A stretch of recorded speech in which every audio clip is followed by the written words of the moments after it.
واش بصح المطلقة إلى عاودات تزوجات غادي تبقى عندها الحضانة ديال ولادها؟ شحال من مطلقة كتضطر ترفض الزواج وتوقف حياتها الشخصية غير باش ما يطيحش منها حق الحضانة وما ياخدوش ليها ولادها بالقانون الحالي. ولكن في التعديلات الجديدة المقترحة لمدونة الأسرة كاين تغيير كبير غادي يقلب الموازين. شنو هو هذا الجديد؟ المقترحات الجديدة جابت قرار مهم: عدم سقوط حضانة الأم المطلقة على أبنائها حتى إلى تزوجت مرة تانية. يعني المرأة تقدر تبني حياتها من جديد وتتزوج وولادها يبقوا في حضانتها وما تحرمش منهم.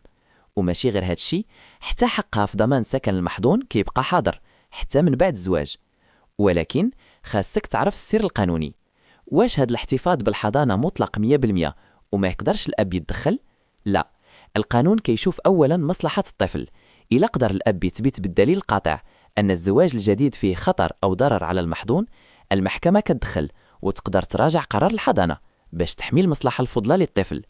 ملاحظة مهمة: هاد المقتضيات مازال غير مقترحات ومازال ما دخلتش حيز التنفيذ الرسمي في المحاكم.